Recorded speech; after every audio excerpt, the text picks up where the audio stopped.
demander le responsable qui a avancé. Donc, je vous écoute. Alors, je suis venue pour plus de renseignements concernant le statut du conjoint du commerçant, puisque j'ai perdu mon emploi dernièrement. Et comme je vous disais au téléphone, je souhaite travailler avec mon mari. Et nous ne savons pas comment ça se passe, quel statut qu'il faut choisir. Donc, je suis venue avoir plus de renseignements. D'accord. Donc, la participation au commerce des deux époux est possible selon 3 statuts: conjoint salarié, associé et collaborateur. Donc, je vais un peu vous les exposer et puis on verra lequel qui s'adapte au mieux à votre situation. Donc, le conjoint associé. Donc, les époux peuvent être associés au niveau des commerces. Donc, diverses possibilités. Donc, l'apport en capital peut se faire 50-50, moitié-moitié pour les deux époux. Donc, vous pourrez participer à la prise de décision et bien sûr être inscrit au registre du commerce et des sociétés et bien sûr bénéficier de la protection sociale. Donc, c'est le seul avantage, c'est bien sûr la prise de décision au sein de l'entreprise, mais l'avantage serait peut-être aussi au conjoint salarié, c'est-à-dire bénéficier du salaire, d'une rémunération, bien sûr en participant à l'activité de manière professionnelle et bien sûr journalière, c'est-à-dire tous les jours participer à l'entreprise. D'autre part, vous bénéficiez de diverses protections sociales, donc indemnisation chômage, protection sociale, donc sécurité sociale, mais aussi retraite.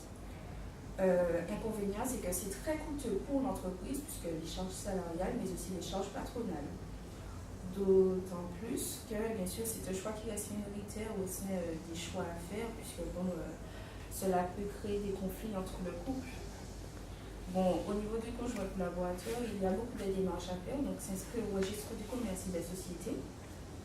Vous allez exercer une activité dans l'entreprise, notamment pour la gestion courante. Et bien sûr, vous pouvez exercer une activité complémentaire. Donc, diverses formalités.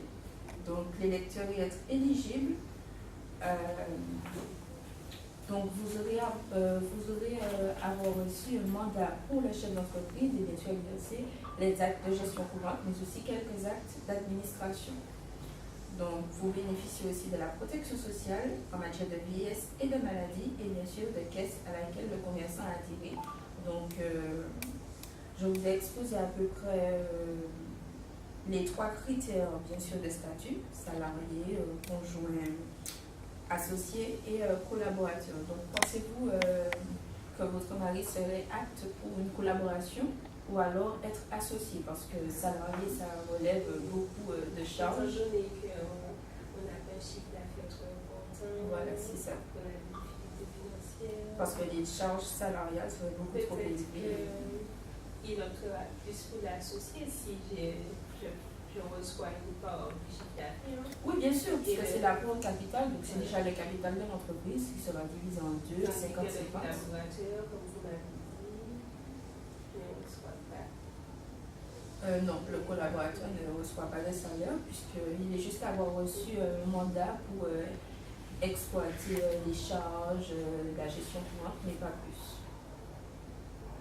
Donc, je vais peut-être opter pour le conjoint associé. Donc, je vais ramener les papiers pour lui, je vais lui expliquer. Ou tout simplement, chez vous, vous lui expliquerez le choix entre collaborateur et associé et vous verrez lequel qui s'adapte au mieux à votre situation si vous souhaitez reprendre une activité complémentaire au préalable. Il n'y a pas de souci. Au plaisir, madame.